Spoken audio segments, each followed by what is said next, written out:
Excellency, you have the floor. Madam President, I also wish to recognize the presence of the Honorable Prime Minister of Mauritius in our midst today.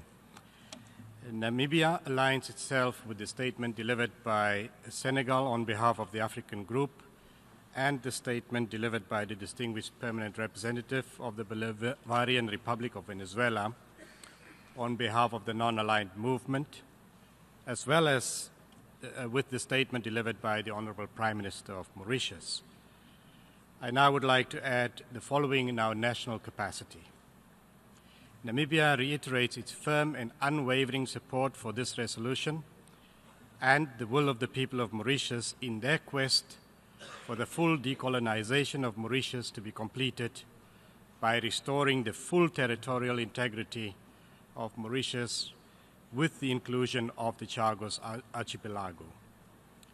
Namibia places great importance on the work of the International Court of Justice and accords its advisories and judgments the highest respect, as international law and justice are at the cornerstone of what we do as an international community.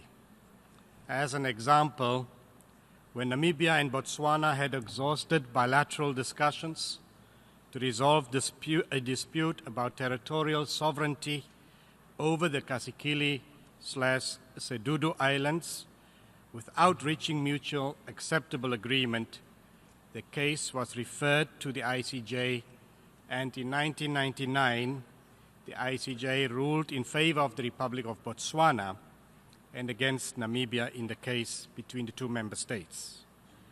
Namibia readily accepted that judgment in respect of international law. Madam President, the main findings of the ICJ on this matter are clear and unequivocal. The Chagos Archipelago forms an integral and indivisible part of the territory of Mauritius, and the ongoing colonial administration of the archipelago is a wrongful act under international law.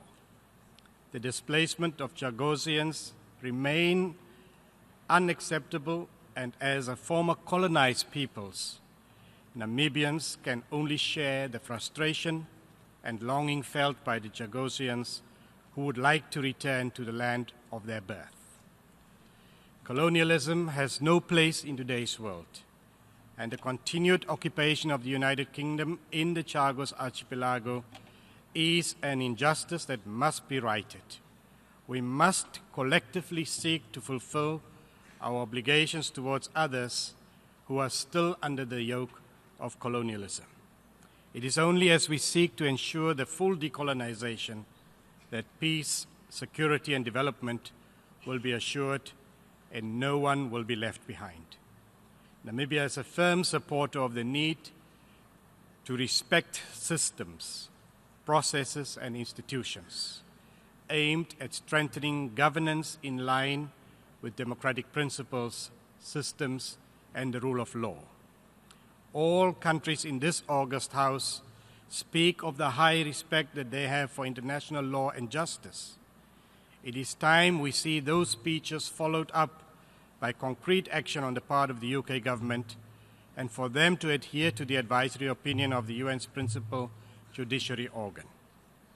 All the more so, considering that in the last 73 years of the existence of the court, the UK has served no less than 71 years as judge on the court.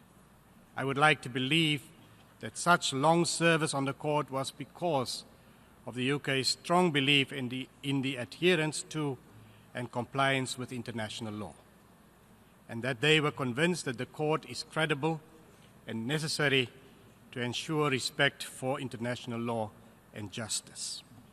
In conclusion, Namibia affirms her full support and solidarity to the people of Mauritius to allow the process of decolonization to be completed. Mauritius should, according to international law, exercise sovereignty over the totality of her territory and to enable the implementation of programs for the resettlement of the Chagos Archipelago, particularly for those of Chagosian origin. as co-sponsor, along with the entire African group and many other distinguished delegations in this room, of Draft Resolution A/73/L.84/Red, Namibia calls on all member states to stand on the side of international law and justice and to vote in favor of the draft resolution. I thank you.